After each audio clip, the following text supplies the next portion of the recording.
उस खुदा कादर अब्दियत के बाद सुलह और सलामती के शहजादे की सलामती तमाम अहले ज़मीन पर।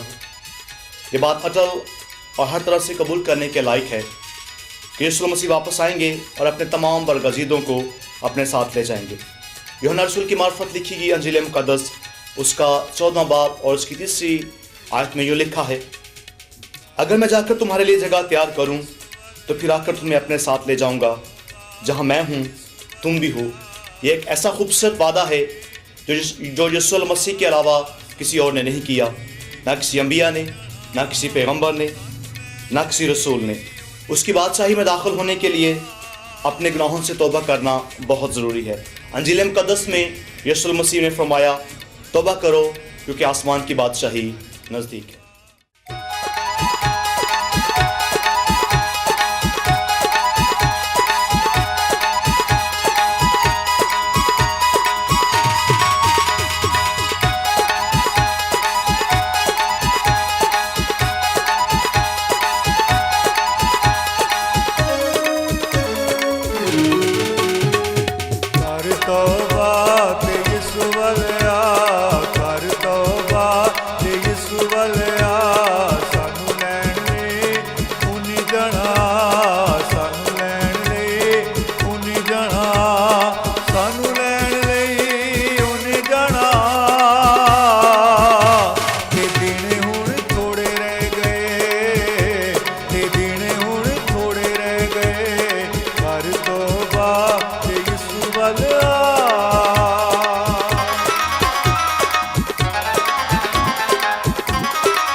कर ले तैयारी छड़ झूठ दियां चालां नूं, यीशु कोले आ छड़ लालची ख्यालां नूं।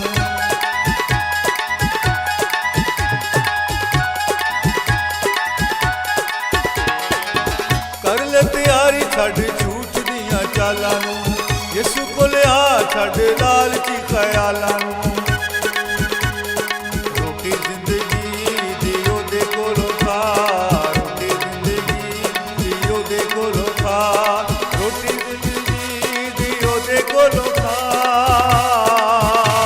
के दिन हुण थोड़े रह गए, के दिन हुण थोड़े रह गए। कर तौबा ते यीशु वल आ।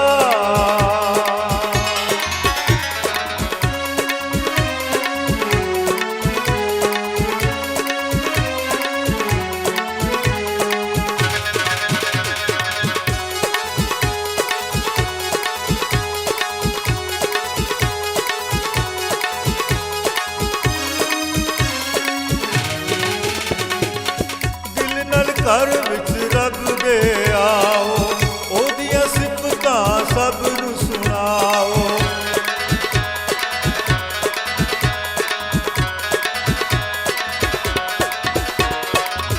दिल नाल घर विच रब दे आओ, ओदियां सिफतां सब नूं सुनाओ। जेड़ा परा हेठ लैंदा है लोका, जेड़ा परा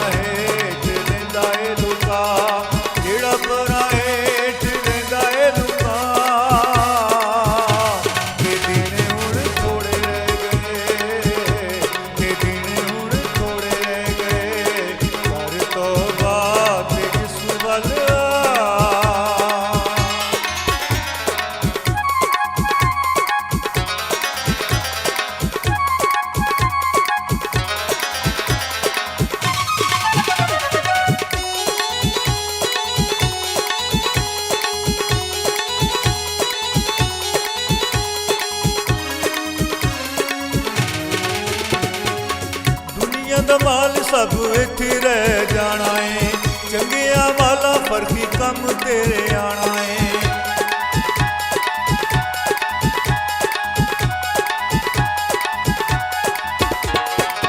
दुनिया दा माल सब इत्थे रह जाना है, चंगिया वाला फर्की कम तेरे आना है।